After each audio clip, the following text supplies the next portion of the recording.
I said hello, everyone. How are y'all doing?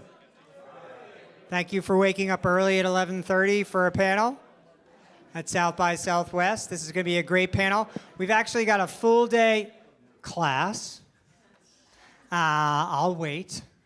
We have a full day of programming called Next Now, the Future of Media. You missed the session that I just did. We have a great session now, Future of Storytelling and Monetization. Great panel at 2:30 after lunch, trust and relationships with today's audiences, and then 4 p.m. using data to make media better, which I am moderating. By the way, my name is Evan Shapiro. I am your media cartographer.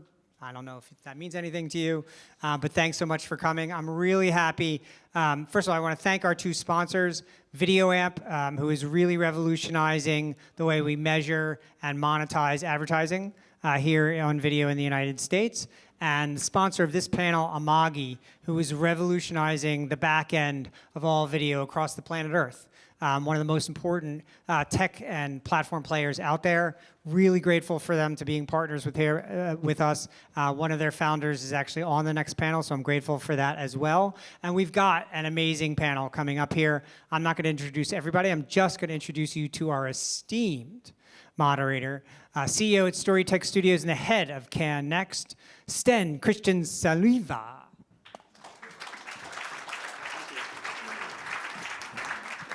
Thank you, Ivan. We're going to talk about, I think, the questions that are on everyone's mind. What will happen to storytelling and what will happen to monetization? And both of those topics have been echoing throughout different sessions in the past days at South by Southwest. We have an extraordinary panel, Lynette Saulich, after graduating in Egyptology from the University of Mainz and being actually certified as a first AD in film and TV. She started off as a career as a production manager for K22 Film and Of Defense in Germany. But in 2018, she joined ZDF Studios, the premium series studios in Europe with some extraordinary productions, ranging from local productions to something around time in partnership with China recently. As I've heard, and I think we have to give her a big applause as well, because most recently she was crowned as the Queen of Fast in Europe. So a second applause, please. I'm still waiting for that crown. Yes, so next year at South by. Srini K.A., he's a technology entrepreneur with more than 20 years of experience in establishing and scaling businesses, and Srini co-founded Amagi in 2008. Thank you again for sponsoring the session. As a global leader in SaaS for broadcast and streaming TV on the cloud, and at Amagi, Srini is the Chief Revenue Officer responsible for growth and sales and marketing. And before that, he has some extraordinary experience in wireless audio technology, as well as several exits. So thanks for joining us today. Thank you. And last but not least, David Freeman. He's the co-head of digital media at the talent powerhouse, CAA. And over the last 28 years, David has served as a visionary innovator across evolving entertainment, sports, digital, and media landscape. Prior to CAA, he actually served as a general manager for Matter, an extraordinary brand and an extraordinary company, as well as OMD and Aaron Walton Group Entertainment. So we have specialists on series, on digital talent, and platform. So I guess let's get into that. A little bit of facts and contents to just warm you up. So I think we all agree that 2024, year of challenges, content production still at unprecedented level. Average American spends around 13 hours daily with video. Sorry, I didn't see Ivan's keynote, but I promise I will watch it because it's the best insights. But approximately in Europe and US, both users spend around 7 hours with video content. That's the same on both sides of the Atlantic. Considering that we also need to sleep, eat, and hopefully also work, we understand that more than 1/3 of the day is already actually spent with some type of entertainment media. How do you actually get into that mix? Subscription model, yes, it's challenging. 6.8 subscriptions by average for an American household. Same in Europe. I guess we also have a yo-yo effect, and if anyone works in talent and financing, we also know that the effects of strikes are still kicking back in terms of the number of submissions and content not yet released. 17,000 films submitted to a recent festival. You can figure out what it is, but it shows that everything that wasn't released last year is coming now, crushing the windows here. Yes, global IP emerging, Gen Z, who is definitely separated from linear, and then fast will rising, but how fast it will be. And finally, of course, add Sora. Easy peasy. Well, let's get going. How do we actually navigate that space for storytelling and monetization? So what is the state of play for you, every one of you, here in spring 2024? What do you think that are the key indicators for you in terms of the market? David, I'll start with you. I mean, I think it's kind of a wild time right now. As you mentioned, you know, in working at one of the largest talent companies, IP, storyteller agencies globally, 23 was a wild ride as it related to just, you know, the strikes. And then you back out before that and you think about the pandemic. So you think about the last 5 years of what's happening inside of the media landscape, and it's quite a massive 180. And I think what you're going to see over the next 24 months is a continuation of that. I mean, the way that, you know, Gen Z is consuming media versus the way that Gen X or baby boomers are so violently different. And so what you're seeing is a lot of traditional media who's trying to embrace a lot of the creator economy mindset. What you're seeing are which streamers are actually going to survive, considering, and it was fantastic for us when it was an overload of buying of programming. I don't even think we knew how good we had it for a couple years. It was incredible. And that's changed also really radically. So I think, you know, I've been at this job for coming up on 14 years this summer, and while disruption can be, for some folks, tricky, especially for our legacy TV and film businesses, in my world, in digital, there's nothing but opportunity. So you just have to be able to capitalize on that opportunity when there is so much, you know, disruption. But I think it's going to continue to evolve, and I think every, you know, 12, 18 months, we're going to having different answers to this question. But so for me, it's exciting. So from long-term planning to really kind of rapid tactical pivots. Yep. Jeanette? So for those not Germans of you, I think I brought the whole German crowd here. Okay, how many Germans? A lot of them. I'd love to explain that I'm working for the commercial arm of the public broadcaster ZDF, which is one of the biggest European broadcasters. And I'm in a pretty lucky position because we have exclusive access to the highest quality of content you could actually imagine. And I get to play around with it in the global aspects of the online world. And for years, we've been not just lucky, but in a pretty lean back situation. So all the broadcasters and streamers would call us and ask for great content that we actually have. But this kind of changed. The calls went slower and the demand didn't increase. So at some point, we had to look at the possibility of putting our content out there ourselves, which means going B2C. I manage the unscripted content, which means documentaries and shows globally. So I started 5.5 years ago putting the content out there on YouTube. We started back in 2019 as the launch partner of Pluto TV. So FAST is in the picture. And by now, I manage 4 YouTube channels. I manage several Amazon as well channels, and also 8 FAST channels by now.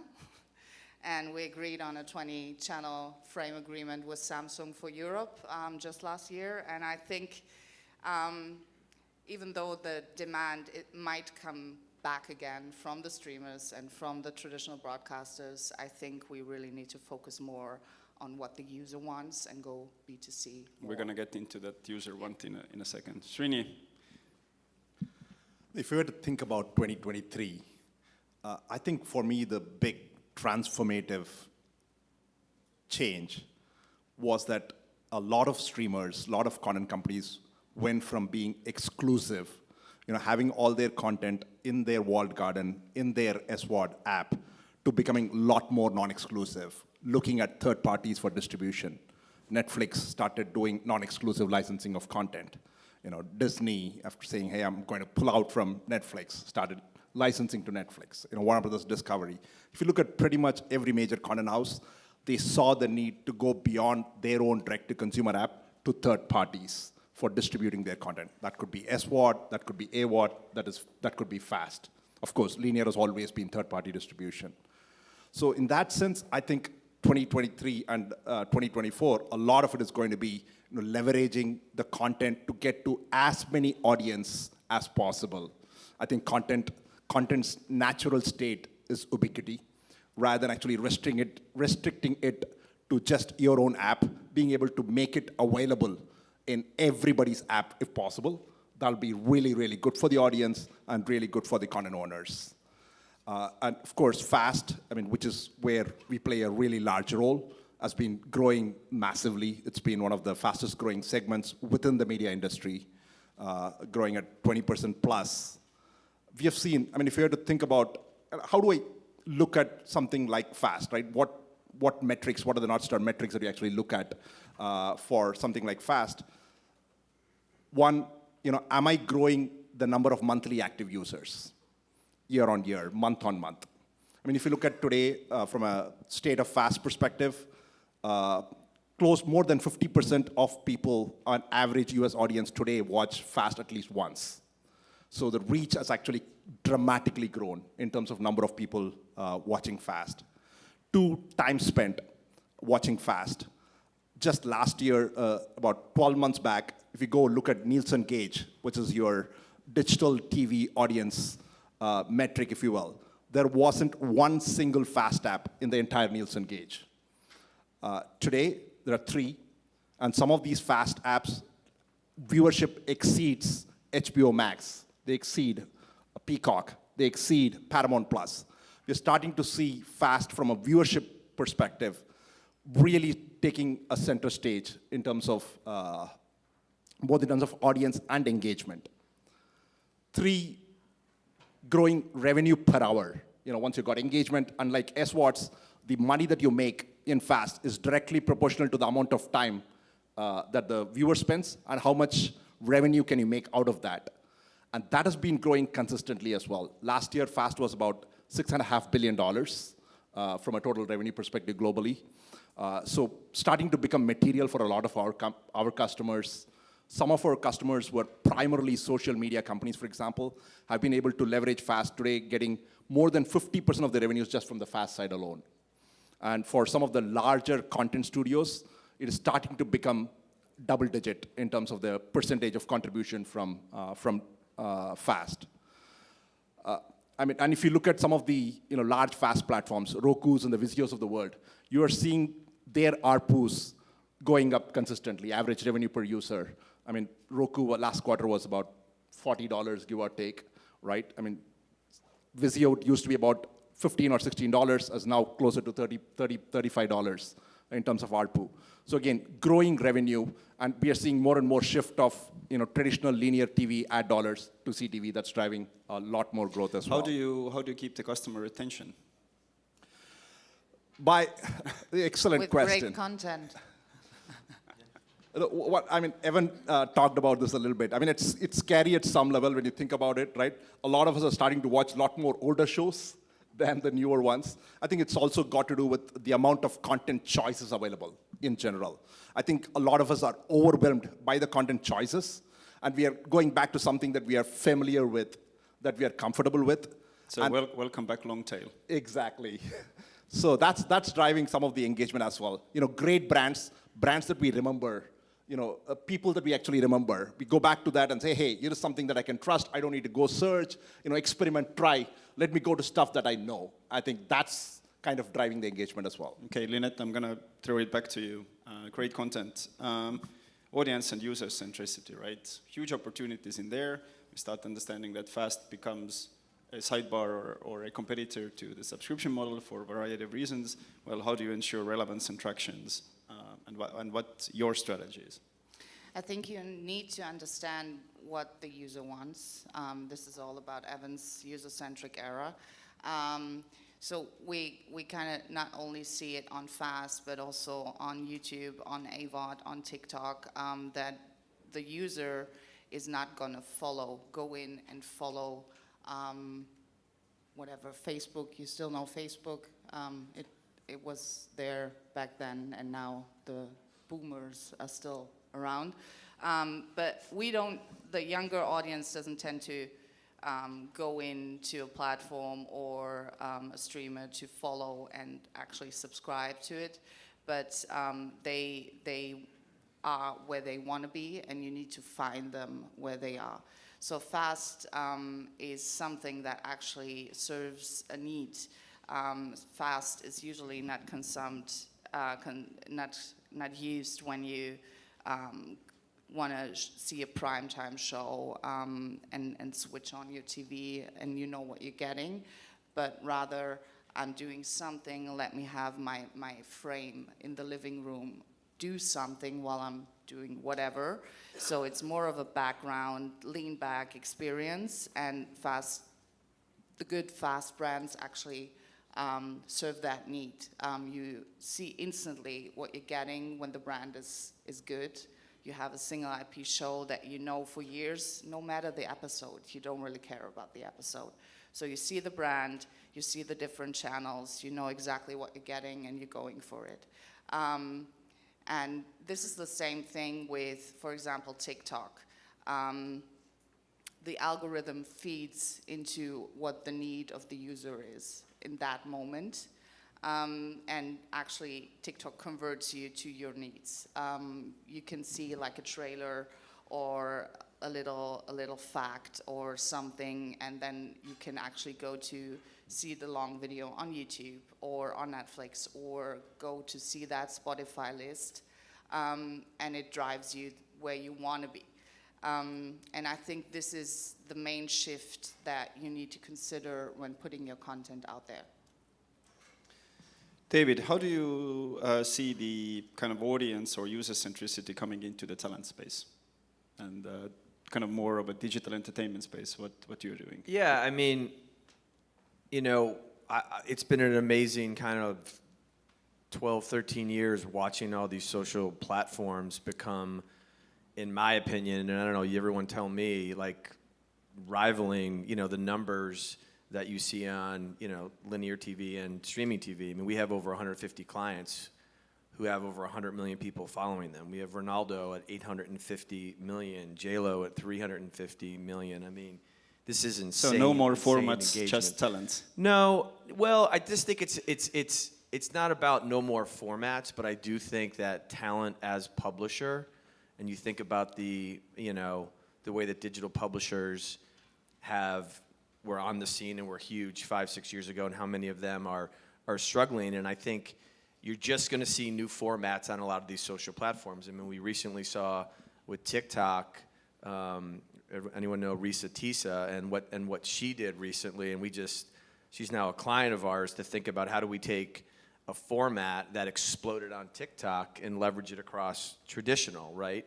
And it doesn't mean when I say that means that should be the end destination, because I don't think that's necessarily. Some things that are born digitally native should stay digitally native. But we see a world where you talk about non-scripted, and we have a huge television non-scripted department who sells to every single buyer globally out there. But I see a world where a lot of our talent docuseries are going to move into FAST meets connected TV meets YouTube.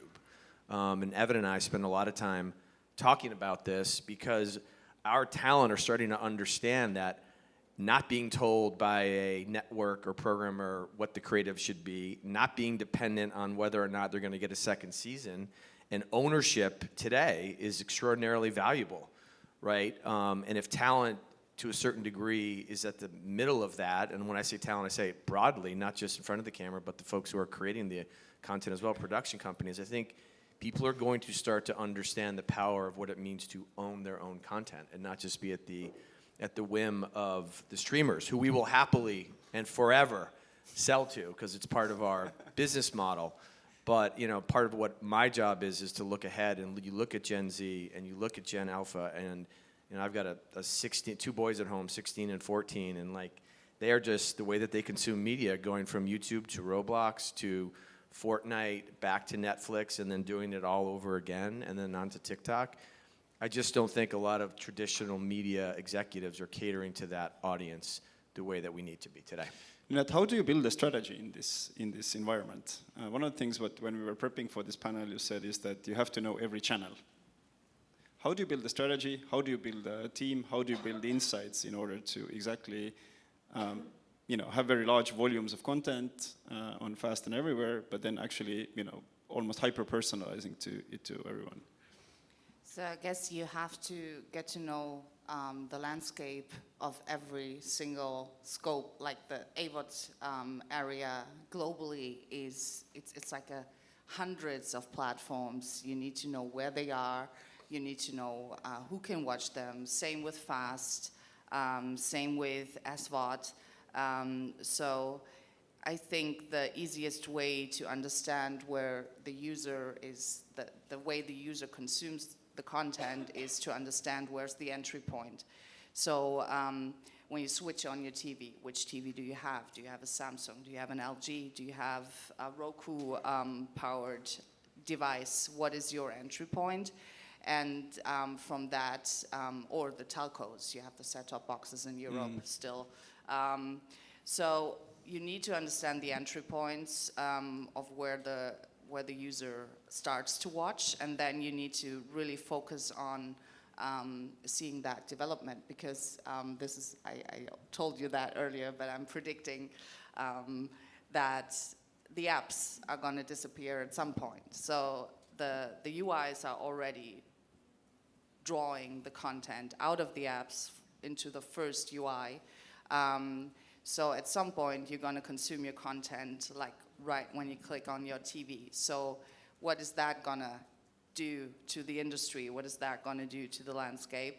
And how do you prepare for that? So digital shelf positioning will become even more important than it is. Exactly. And partnering with these devices. So it's not just that you, from a content perspective, have to know every streamer and every platform and every channel. You also have to know the devices by now. Homework for everyone. Srini, how do you ensure relevant? We talked about relevance and tractions at the same time. When you start launching those fast, what are your recommendations in terms of the stack, the deployment, and so forth? Broadly, to Lynette's point as well, right?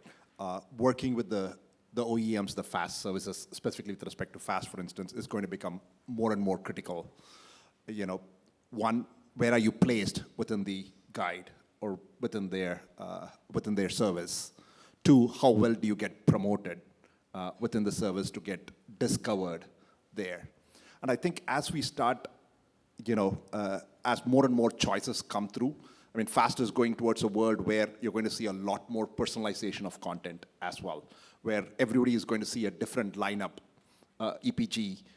So while you might have, as a user, see 100 or 200 channels on fast, at the back end you're going to have tens of thousands of channels, which are all super personalized for every viewer, and you will actually get what is relevant for you. So I think personalization is going to be a really big theme. So no more peak TV, only hyper-personalized feeds. I think storytelling in its form is always going to exist. I mean, it will transform, it will change. That's a polite answer. No, you think about it this way, right? I mean, how many of you watched Jury Duty from Amazon? Okay, so that's an example of a new format of storytelling. I mean, for those of you that are not familiar, Jury Duty was a mockumentary where pretty much there was one actor. There was one real person it is about how jury performs in the US, here in the US. It is about, from that person's point of view, there was actually a real person who was actually, part of the jury. But the rest, except for that one person, was a real person, wouldn't know that he was part of the show. The rest were all actors, right? So you had this kind of genre bending, where everything was combined, became the #1 show across, including Netflix and everything else for a week, right? I mean, including all the subscription and such. That was a fast, free television show. So you are going to see, more and more interesting television shows coming in, not just from the traditional streamers, but from the tech companies, from the fast services and others. I think the formats will change. I mean, to Dave's point, could be reset, teaser telling in a completely different story format. So again, formats would change. The way it is actually produced would change. Where it's being seen would change. But I think, television storytelling, that's not going to change. Let's talk a little bit about those promotional strategies as well, shelf time. How do you actually optimize for that? Because we understand that libraries are getting bigger and bigger, and audience attention grab is, like, great content is not enough. You need to grab. How do you actually ensure that promotional visibility, and what the hacks and tactics are there? Absolutely, excellent question, right? One, we have seen, to Lynette's point, in FAST, for example, single IP shows do very well, where you're actually essentially running a marathon of the same content that's actually running back to back. Why are they working well? Because as users are flipping through this massive content choice that's available, they stop when they see a brand that they know, when they see a person that they actually know. So having a well-known brand, a well-known show to anchor, it makes a huge difference in terms of getting the visibility, discoverability. Two, in terms of promotion, we have seen doing a 360-degree promotion, especially working with fast services, where it's a classic example where we have seen social media, influencers and creators being able to promote the channel on their social media, and in turn, as a barter, get promotion from the fast services to promote their channel, to get placements right on the home screen. That makes a huge difference. And we have seen pretty much across, whether it's fast services, regular subscription services, anything that's above the fold, right, gets 60% of the viewership. So we as consumers, as viewers, we don't want to spend a lot of time searching and finding stuff. So what's on the home screen always gets the highest viewership. So it's about getting that placement within the home screen, above the fold, if you will, on the front page, right there and there. And three, we have also seen that potentially by driving, again, Netflix is doing it at a much larger scale with games and such, but being able to create not just one format, but able to create stories around the story that you're actually building. And an ecosystem, basically. That actually, dramatically drives engagement and growth. What is then the role for this premium content as such when we are getting into this hyper-personalized environment from a public broadcaster / major series commissioner and producer? I just wanted to quickly, jump on your point, because I want to tell the story. We have a TikTok account with our Get Factual YouTube channel, and we had this engagement around we have a 3-part series about secret societies. It's about the Freemasons, one episode, and we had a huge viral TikTok about the Freemasons, because actually our team was interacting with the community, and they all asked, how do we join the Freemasons? So we didn't have an answer to that, but we answered to every single one of these questions. Meet us behind Applebee's at 8:05 p.m. So Applebee's got this major role in our TikTok. We had 5 million views, and what we found is that this particular episode on YouTube blew up. The other two didn't. So it was a direct conversion from TikTok, and we see that from time to time happening with viral TikToks, and it also feeds into the brand. So you need to kind of go where the community is, and you need to feed the community. Also, the thing you said about the start page, and you actually click what you get served. With YouTube, it's really, you need to feed into the algorithm that what YouTube likes. We just experienced, like, the past half year, that super long episodes, also leaning into the lean back experience, they blow up on YouTube. You just put like a 6-part series together to create a 3-hour-long, super long episode, and it works. It works incredibly well. I don't know how long this trend is gonna stay, but we're gonna feed it as long as it is there. So you need to understand what the algorithm loves, what the start page loves, in order to make your content visible. Yeah. What is going to be the role of premium experiences? Yeah. Because the philosophy was bigger budgets, better content, better user traction. We see different streamers in past 2-3 years putting exorbitant budgets into productions with various degrees of traction in there. What those premium experiences would be, and whether to invest in them or not, and to which capacity. Well, I think just the word premium is a confusing word these days. I think you have to talk about what does that term mean for each audience, right? Because Interesting. I can tell you right now what premium is to my two boys at 16 and 14. Skibbity toilet? We're going to get back to that. We're going to in a get to second. your... Yeah. Yeah, Lynette's got something exciting to share about a new YouTube viral space. But it's just, you know, we immediately say premium and we think Netflix quality, we think Formula One, Ride to Drive, and all these big Prime shows. time sports. Right, and they will absolutely continue to have their place in the ecosystem. They're invaluable. But to a 10-year-old or a 14-year-old or a 21-year-old, you know, if you ask them, well, what's the biggest TV show on the planet today? They are not going to name something on linear cable. Mr. Beast, bro. And they are going to say Mr. Beast, hands down. That is the biggest format that exists on the planet today, 660 million unique viewers every 90 days. He's having a Super Bowl-size event twice a month, every month, and just keeps going and going and going. Now, he is a unicorn amongst unicorns. There's no doubt about that. I think his Squid Game episode actually has more traction than the one in Netflix. Yeah, it does. I mean, so the scale there, and that's what I meant by the power of social and the power of YouTube. So, you know, for us at the agency, we will continue to be in that premium space. We will continue to, you know, from a television and film standpoint, but we also, you know, representing some of the greatest storytellers of the world, the Jon Favreaus and the Bad Robots and JJ and the Ron Howards of the world. Believe it or not, it's these icons who want to experiment with the next technology that comes out that is a new reflection of what premium means.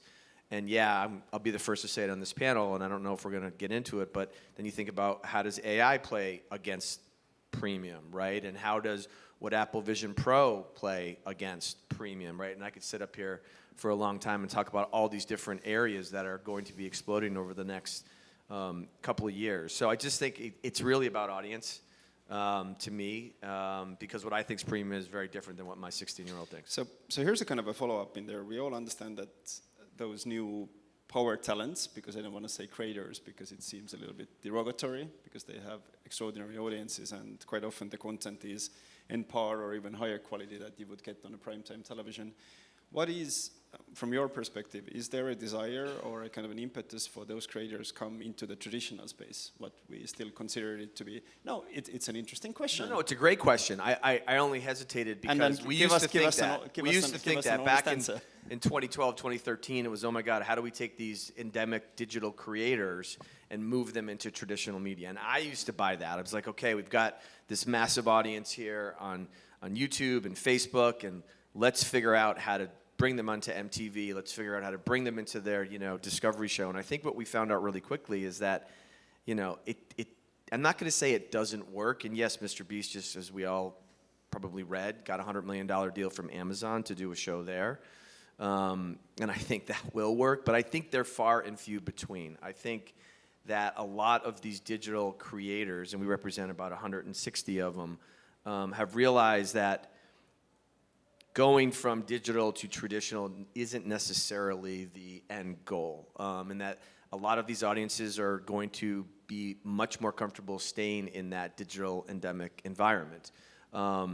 We just haven't seen it. We haven't seen a lot of, you know, different things that work, and even our traditional celebrities who it took a while for them to look at themselves as creators are creating on social. I mean, Jen Garner, no one told Jen Garner to start a cooking show on Instagram called the Pretend Cooking Show.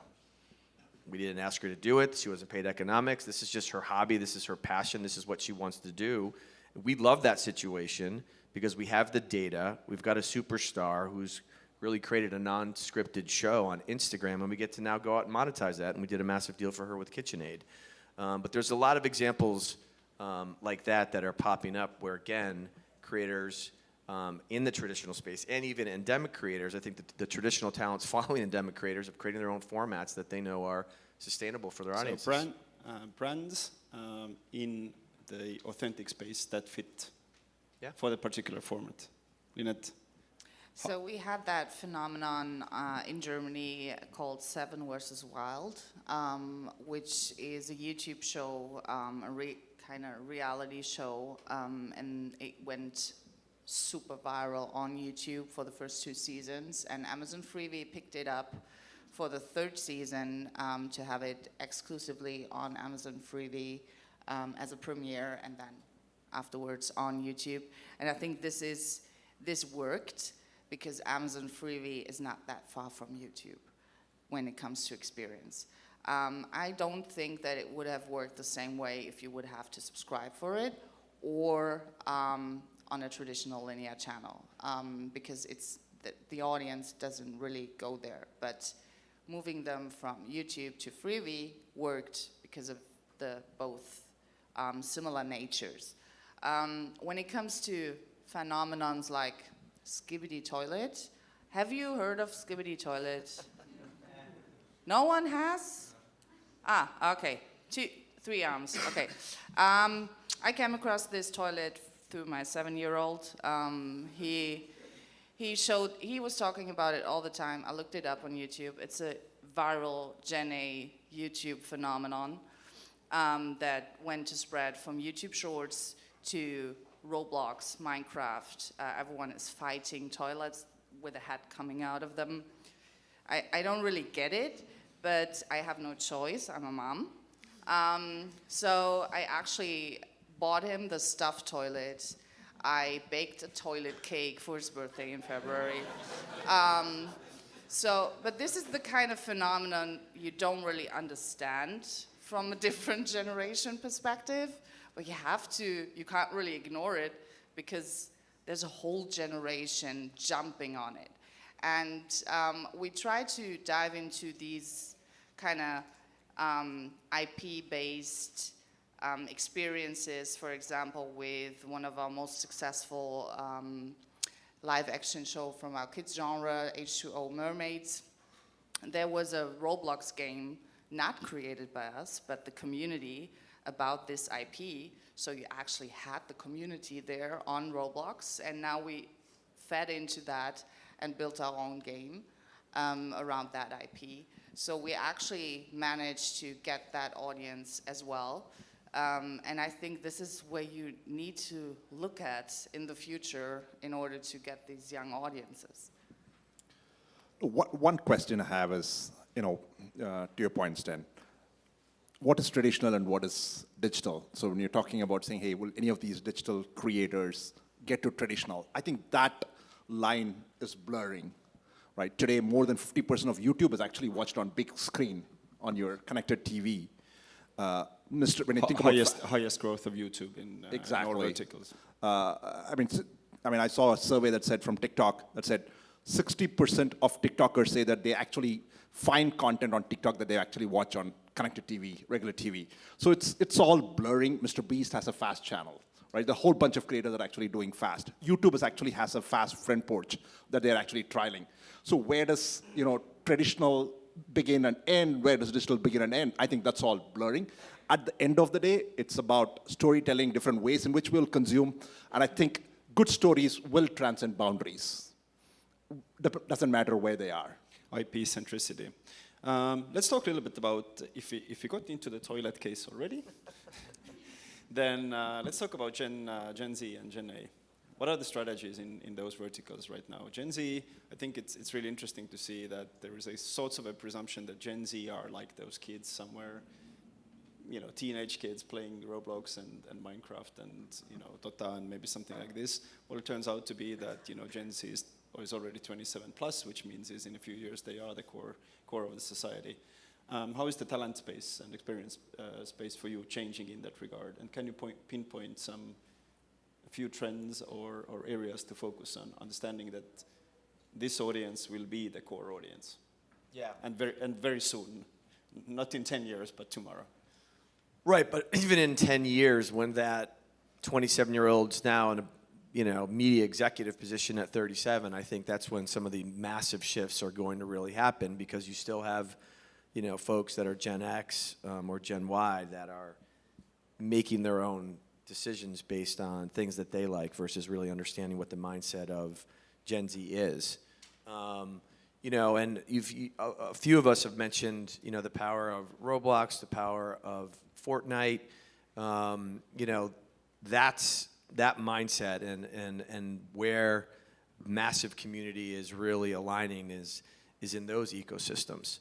And it's been nice to just be up on this panel, because for years and years on many of these at these conferences, and I haven't been back here since pre-pandemic, and that's 5-6 years ago. Nobody was talking about YouTube to the extent that it was. Nobody was talking about fast. And so to see this shift happen so quickly, and to see it in my house as well, and then from a digital creator perspective, this term creator economy, it kind of is wonderful and annoys the heck out of me. The creator economy's been around since 2010, 2011. It's been around for a long time. My feeling is that when traditional media finally says, fine, we have to accept this, and we have to accept social media and fast channels and connected TVs, and where eyeballs are really, being massively consumed, that's when you get a term like the creator economy. But this Gen Z audience is so uniquely powerful, and I think from where I sit, because we get to represent these 160 amazing digital creators, and they understand it inside and out. They know exactly how to program to their audiences, to the algorithms, and to everything in between. And they're more interested in, you said Mr. Beast as a fast channel, in creating a fast channel on connected TV than necessarily getting their show on Netflix. Regarding the younger generations, I think you made a point by saying it was 2010 when they actually started. Yeah. So the Gen Z is not that fixed generation you think of when you think of it. We have a combined, I'd say it's not a broadcaster, but it's called Funk. It's from the public broadcaster. It's an offer for the younger audiences. And it was founded, I think, 10 years ago. And it started out with a bunch of YouTubers, a bunch of creators starting to create content from the public broadcasters to this young audience. And one problem is they also grew older. Even those YouTubers that the broadcasters thought are going to serve this younger audience, they grow older, and there's a new generation coming up. And now it's really a struggle to find the right people to serve this new audience. I think they're getting there, but it's really you have to So see it's it tactically a real-time operation where you need to update your... You need to always look for the younger ones, and it's also not the TikTok generation. I'm spending about 3 to 4 hours per day on TikTok. I'm an addict. My name's Lynette. So I'm not the general TikTok generation. I'm not doing any TikTok dances, but I'm consuming so much content on there, and it's not just me. The average, I think 1/3 of the TikTok generation is older than 35. So we have to get out of these shelf thinking and see it as like a moving generations and see what everyone needs. Srini, I want to touch upon a bit of a maybe touchy subject in this. It's clear that with the great offering, with the talent, you get the traction, but we also have to talk about monetization and how do you make money, because we understand that in that space, which we call traditional, but was everything until today, it was really clear how the mechanics work, or at least how they were supposed to work. How do you actually monetize in that fast space and in the talent space where it's relatively complex? And you have maybe a lot of microtransactions rather, instead of someone coming in with a big licensing deal or a check in front. Absolutely. I think as the formats, the storytelling formats evolve, monetization formats are also evolving. Does that mean that everyone should have a very clear ad capacity in their mind in terms of programmatic and placements and so forth? Certainly today, I mean, more than 80% of all the content that's actually even on the fast side is all transacted programmatically. So that's certainly growing. But again, when you think about what the traditional linear TV ads are, compared to the viewership that you see on linear TV versus connected TV, ad dollars are still behind in terms of moving to the connected TV space. I think some of the operational logistics, the mechanics and the pipes have to be built to make that much, much easier, and the formats have to evolve. I'll give you an example. My son would be ready with his remote to skip the ads on YouTube, right? Waiting for the skip button to come up.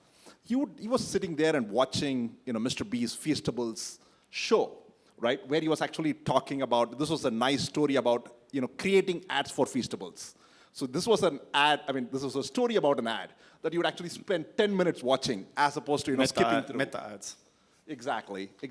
So I think there are wonderful formats available if you're able to leverage. And how do you make brands integral part of the storytelling rather than as separate 30-second spots that you'd actually do?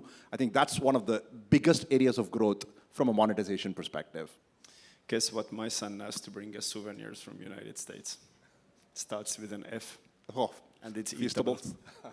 Feastables it is. All right, we have 15 minutes to go, and I think we have some questions from our audience as well. Let's peek into the future. You really started on Apple Vision Pro and AI and some of the other topics. What are your kind of predictions if you look into the next sort of 12 to 24 months ahead, especially in terms of experiences, audiences, and monetization? Yeah, I don't know if any of this is going to be an overwhelming surprise, but we are starting, I'd say, early innings to really integrate AI. So what does that mean for a global talent agency? We announced something called the Vault, where we're scanning our talent so that their digital likeness is owned by them, so that they can have power over their name, image, and likeness. But hopefully not so much as a defensive move, even though that's part of it, but to really figure out, as we move deeper and deeper into this AI world, how to utilize those scans. We're also having some really interesting conversations with the big kind of AI platforms about creating partnerships with our big storytellers, our world creators, our franchise builders. I think a statement that came from the Paramount panel the other day was franchise models. Yep. Training your franchise That's models right. around your IP. And I don't sit back and say, oh my God, AI is going to come in and take over all of our jobs. I just think we all have to be mindful of how we're going to integrate this into storytelling so that it brings more opportunity. And I'm coming at it a bit optimistically because we've all seen, if 2 years ago it was all about metaverse, NFTs, that kind of came and went. 4 or 5 years ago, even longer, there was a whole VR pop that came, that went. AI is not leaving. It is here. We have to utilize it. We have to embrace it. So I think, we're really starting to look at it in a significant way.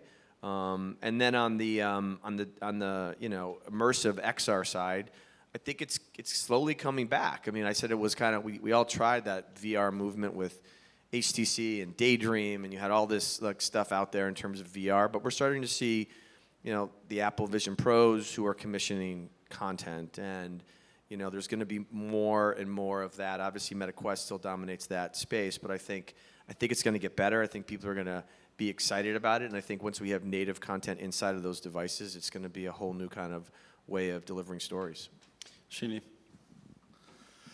to me, I mean, beyond what David was saying, three things that I see, right? One, I feel we're going to see a lot more of cloud gaming and integration of storytelling with games, where you're going to have not just a story about, not just a show, but potentially a game along with that actually integrates some of those characters. And these creation of these games with AI is going to become easier and easier to integrate your brand personality, your stories into an existing game. So I think that's going to become and free ad-supported games are going to be a really big thing over the next few years, along with the free ad-supported streaming TV. Two, I think with the proliferation of content, we all would earn more and more for authenticity, right? So we're going to have, really large brands that we actually will trust, that we'll actually naturally go towards. Authenticity as a business model. Absolutely. So beyond algorithms, it's going to be, individual brands, individual names that we'll actually trust a lot more. And that will become, more authentic one is, the more likely that that is going to become larger. Three, we're going to see, fluidity between all of these formats, right? Where we will see TikTok, watching something on TikTok, clicking right there and going into a Netflix show, right? Being able to go from YouTube to TikTok to, TikTok already has deep links where you can actually discover content, actually click and actually go there, right? You're going to see fluidity where pretty much every one of these are coming onto connected TV, and you're going to be able to seamlessly move between one and the other from a user experience perspective. And that will create very interesting innovations by themselves. I understand that there will be quite a lot of interesting infrastructure rollouts across the world. The question on this as well, we have kind of been around that, but I guess you are the best person to answer it. Does that mean that content owners need to build their own stack in order to stay afloat or integrate with bigger platforms? What is your take on this? No, I don't Especially when you see that the ecosystem is merging. No, I don't think it's going to be one or the other. If I have to take an example of a consumer goods retail, right? You have the big, massive retailers, a Walmart and Amazon. If you're a brand, think about it if you're a consumer brand. You will actually use the Amazon, you want to integrate and actually be available on a shelf on Amazon or Walmart or any of these retailers, but you might have your own boutique store that your deep fans will go to. So I think it's going to be a mix of both, where you're going to have deep fan engagement, massive amount of time spent with fans on your own app, or on your own game, on your own direct-to-consumer, but 80% of your revenue is going to come from these integration with these third-party platforms. That's going to drive distribution for you. Lynette? I think we need to prepare from a technical perspective, prepare the content in a way regarding metadata that it's actually discoverable. So when we look at the development of the UIs and of the platforms, you need to be seen, and this is only working if the data is there to be actually drawn. The other thing is AI and localization. So we look at it from different perspectives. We want to try out AI. We want to see what's enough quality-wise, but also on an ethical level. We experiment with voice cloning with our own subsidiaries and see what we can do there in order to spread the content internationally. To be prepared for the future.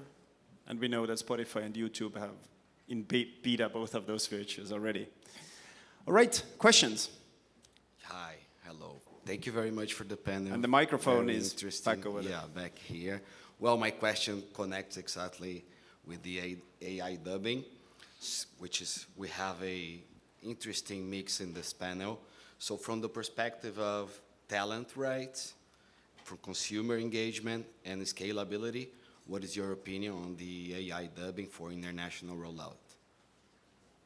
So right now, I worked in dubbing for 6 years. I was responsible for doing German dubbing for the public broadcaster, which is the highest quality of dubbing you need to deliver.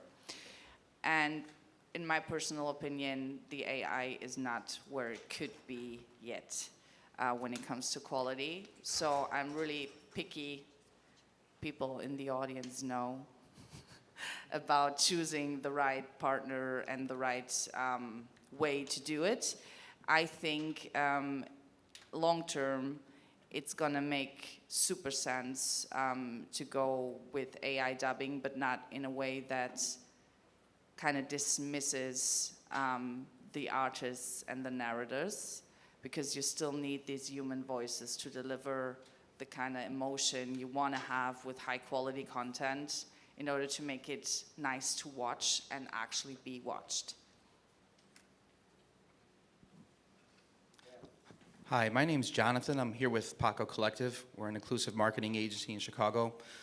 You guys talked about the behaviors of Gen Z and how they're consuming media in different ways, and access to fast free and all of that. I was wondering, is that a global behavior, or are there any nuances to that behavior in different parts of the world?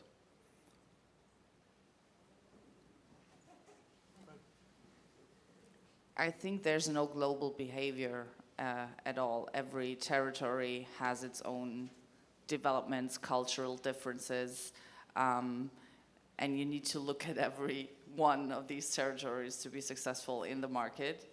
But the tendency to mobile usage is a global phenomenon. And I mean, when was the last time you watched a full movie without your phone in your hand? This is a general development we all know, so this is like, everyone's doing it. But when it comes to really being successful in a certain territory, I would definitely look into the territory and see the behavior there. Yeah, the only thing I'd add, I think it comes down to what kind of content are we watching, right? I think what Lynette's referring to, formats are going to work differently in different countries and different territories. But then you go and jump over to the creator space, right, and you look at some of these massive creators on YouTube who have huge global audiences, right? And we spend a lot of time in that data for the creators that we represent to understand where those audiences are come from and how to cater to those audiences, speak to those audiences, whether we're doing meet and greets in those territories or whatever. But it just, again, comes down to the type of content that I think you're looking to create in terms of how it changes country to country. Thank you. Hi guys, my name is Rhythm. I'm from Carnegie Mellon University. Quick question. We talked about creator economy and having stories around stories which can reach more people. I'm curious about the sports industry and the fashion industry and how creators can bridge those gaps between, let's say, a big fashion brand like Zara and just us normal consumers. And when it comes to sports, let's say some broadcasting that's already going on. Our Apple is doing a lot of streaming for big sports right now. How do we use the creator economy and creators to connect these connect to these audiences? Because these are not moviegoer audiences or traditional TV, but different forms of entertainment, right? Fashion and I think we can sports. run a whole panel on sports and digital separately.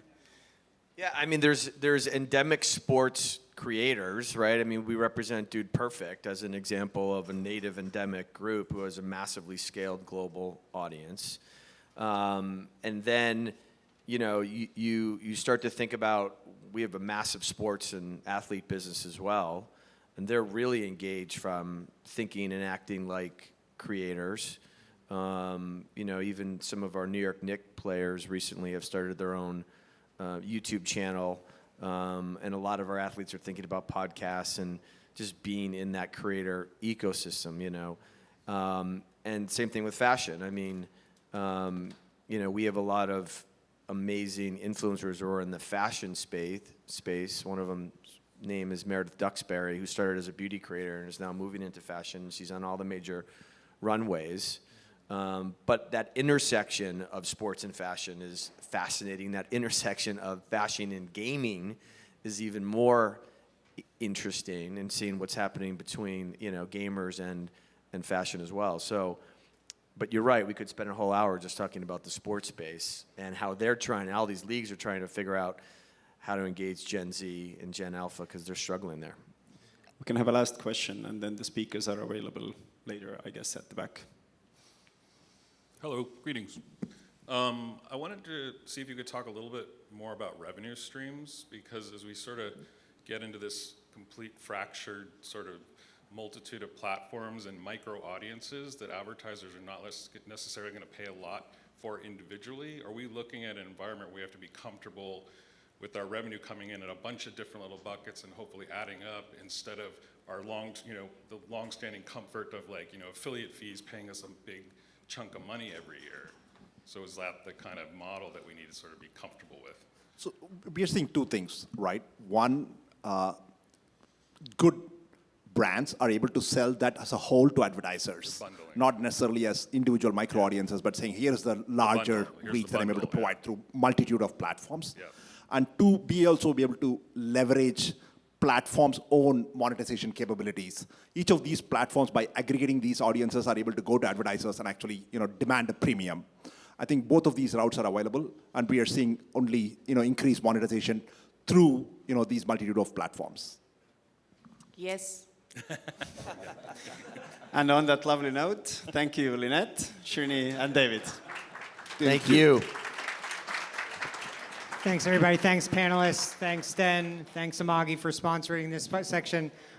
We have a really good day of programming still after lunch at 2:30. Trust and relationships with today's audiences. Panelists from Washington Post and from a lot of other great places. 4 p.m. using data to make media better. I'll be moderating that with some great panelists. Please come back and join us all day. Thank you all. Thanks to our sponsors, especially Amagi. Thank you very much. Thanks, everybody. See you later.